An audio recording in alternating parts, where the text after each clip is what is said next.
I'm Nyesha McCauley, and you're watching AccessTV.org. Good morning and welcome to the challenge. As always, first and foremost, we'd like to thank God for this opportunity and thank you, the viewers, for tuning in. Another Thursday on the challenge. We have things that we want to share with you. I've got with me my co-host, Mckenzie Seldon, and we're going to jump right into it. And Mckenzie, I want to talk about education this morning. Okay. All right. I want to know what you think and what your peers think and are saying about public education, if you will, and whether or not it is, doing what it's supposed to do, whether or not we're benefiting from it, whether or not, it's a place that's safe.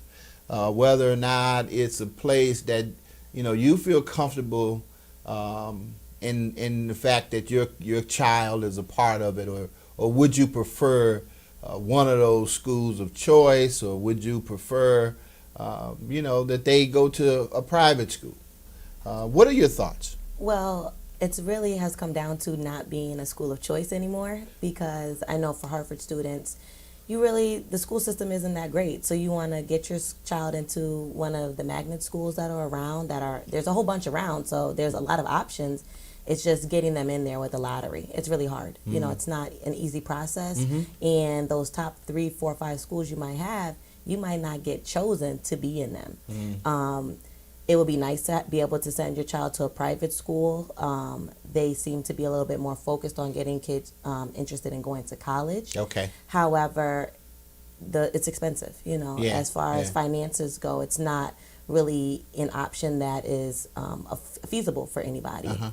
I know between my peers, when we speak about, sending our kids to school, most of them say, I don't want my kids to go to school, to a Hartford public school. Really? Yeah, they do not want What's the biggest obstacle, do you think? Pretty much just getting that best education possible. Okay.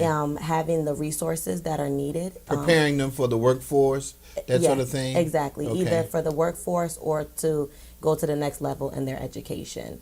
And I think that if you already have students with the mindset that I want to go to college, that's going to, push them more towards going to college than instead of let me finish high school and try to get a job. And even with that, I went to college. A lot of people I know went to college, but they're not necessarily working in the field that they went to college for. Right. So it kind of seems like, well, what did I go to college? What did I go to college for in the first place? What was the purpose of that? Right. But, from that experience, you have better opportunities than just going to high school. Right. And public school did not prepare you for college, is what you're saying, and then you don't think that it does in most cases. Is that I think what the prevailing sentiment is? Is that very much so? I think that you have to, number one, of course, have the motivation. You need to have people pushing you to want to go to that next level, and if you don't have that, then of course you're not gonna feel yourself motivated. However, I didn't personally go to a public school when I was before college. I went to private schools. And I do believe, even though I hated wearing a uniform, I hated being there sometimes, when I got to college, I was prepared. And that was the main thing. But I do know a lot of students that went to public schools that did better in college than they did in high school, because they had more motivation in college to do well, to, get those grades, to want to actually be somebody and make something of their life than that they didn't get in high school. Wow. That's very interesting dynamic. So what are the percentages, do you know, of kids who, let's say, attend public school, who go on to college and finish college, within, I guess, the 4 or 5 year time frame? Do you know what those? I don't know the exact statistics for that, but I do know that to even get to college, the rate is very small, because the dropout rate is very great, especially for minority students. It's very high. So that little number of students that are even getting to college is very minimal. And then to graduate in 4 or 5 years, You know, I know a lot of people that don't get to finish because they don't have the money. And that's the thing. You know, colleges don't tell you when you get there that really to graduate in 4 years, you need to take 5 classes. Really to per graduate. semester. Per semester. Which is, that is a lot. Yeah, it's about 18 hours, exactly, right? 18, 19 hours of classes. That is a lot for a person that's all to take day. on. Exactly. Yeah, and that's all day, every day, just about. Exactly. Yeah. So now if you're taking 3 or 4 classes or you're withdrawing, that's pushing your time that you're going to be there. It's making it longer. Right. You know, and a lot of people can't afford to be there an extra 2 or 3 years. Yeah. So they have to, you know, stop and they start to get in the workforce, and then the time going back to school becomes pushed back further and further and further because you're working, you're making money now. So going back to school becomes less of a priority. Wow. It seems like to me that people who are in education should see a lot of what you see and see it as a hopefully something that they need to address, because if we don't have education, if you will, as a vehicle for advancing us as a people, if you will, then basically you're going to perpetuate poverty, and you're going to some of those deplorable and you know, those conditions that exist within those communities where public school is going to be there almost forever.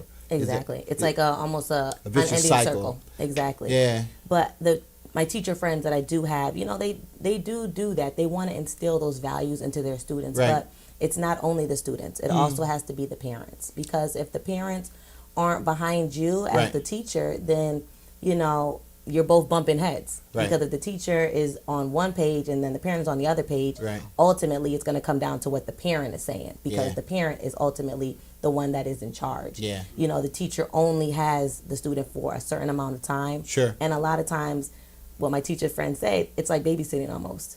Oh, wow. Teacher, parent, send them off. You deal with That's them because now. of behavioral issues. A lot right? of it is, you know, very much so. And then how can I teach a class of 25 students when I have to deal with one student that is always, you know, I have to always constantly speak to that student for 20 minutes. He's disruptive or they're disruptive. Exactly. Right. And that's being disruptive to everybody that, you know, even the kids that do want to learn. Right. Now I have to spend 20 minutes disciplining when I only have 50 minutes in the class. The rest of the 30 minutes I have to teach now. Wow. That is a huge, huge issue.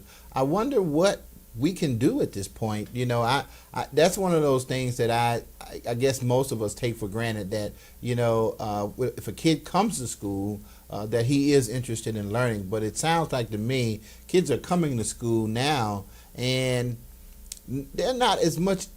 It seems like to me it's more socialization is taking place than learning. It is. And is it? But I think school's always been a place for socialization. Okay. You know, kids want to go there and see their friends. You know, that's the time that they can spend with their friends and kind of be free from their parents' eye and things like that, because they just have the teachers. Right. But I think the priority of education needs to start at home. Yeah. So if a parent is prioritizing that will give the student more motivation to do better in school, to take it a little bit more serious. Yes, of course you want to be with your friends, but you know the difference between you got to work hard first, then you can play hard second. And that's what, you know, people want to play, and they don't want to do the work that, you know, needs to be done first. Well, here's part of the issue at least.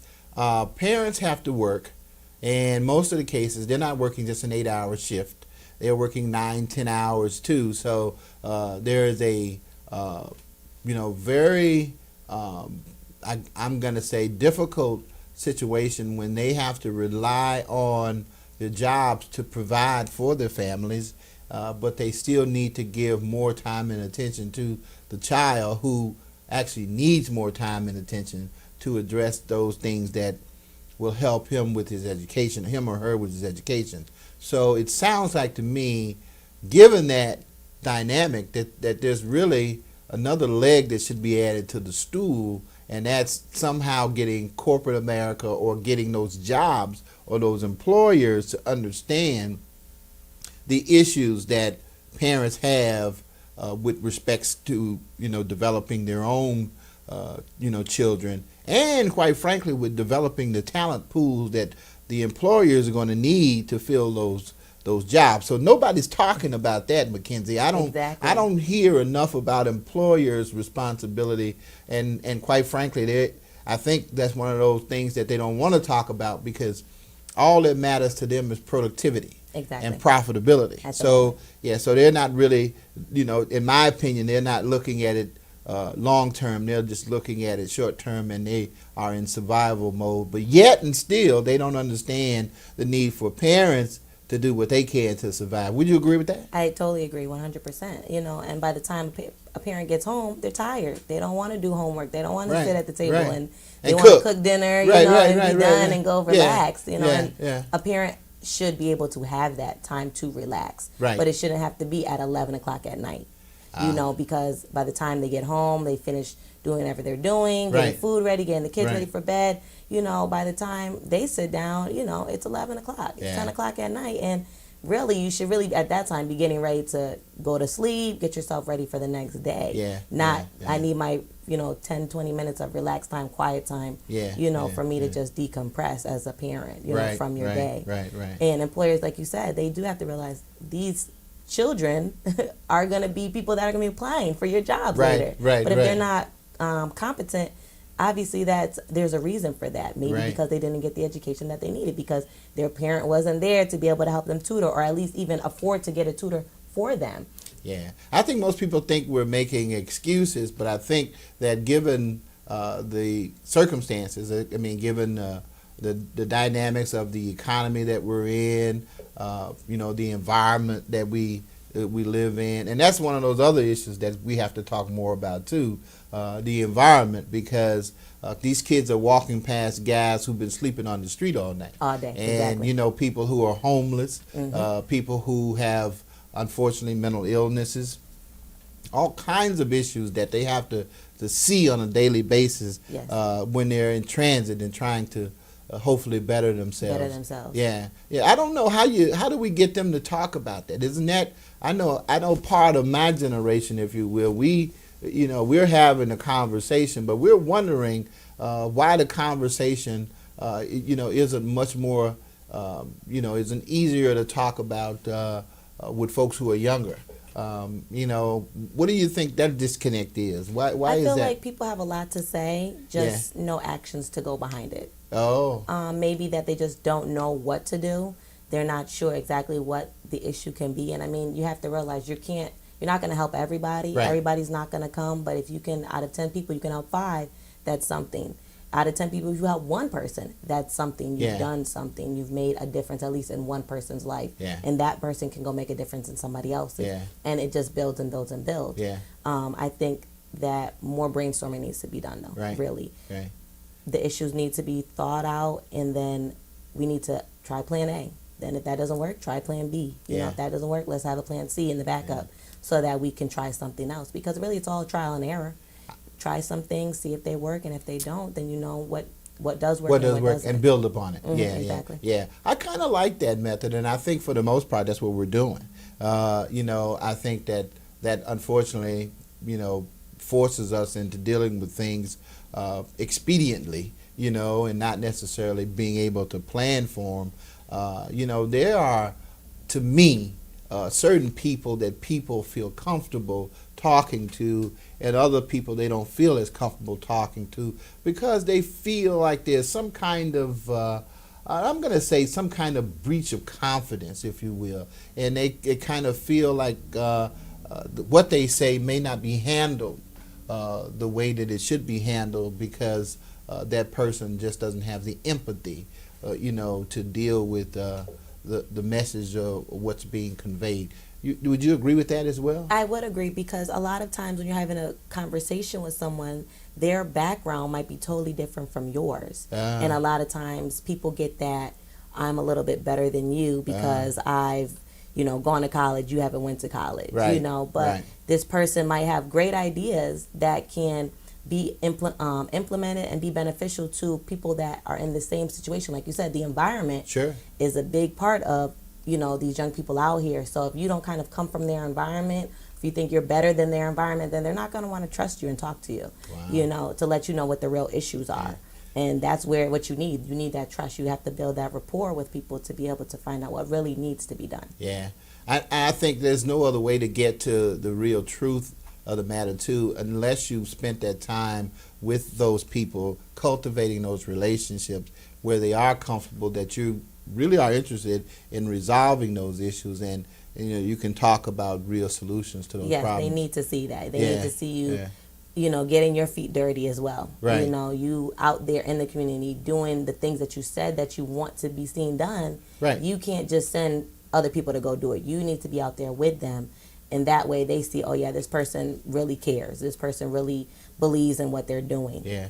I know you're going to be interviewing a guest coming up soon who has been active in the community. I often think about the role of the church, if you will, Mckenzie, and those people being, if you will, kind of the go-to people that a lot of people feel comfortable with talking to about situations, who hopefully can provide answers in some direction, with respect to the issues that we deal with on a daily basis. I'm looking forward to, the next segment and to the next show, if you will, where you get a chance to talk with somebody about the role of the church and what they're doing in the community to address some of those problems. Yeah, we're going to find out what's going on. Fantastic. It's been a pleasure as always, Mckenzie. As always. Our time comes and goes so very fast, don't you think? Doesn't it? Wow. I tell you, I can't, it's too fast for me. It's been what it's been. It's been a delight, absolutely. And we are excited about things that are happening here in the community. Mckenzie and I, we're just getting into it, y'all. Thank you for tuning into the challenge. And remember, as always, be blessed.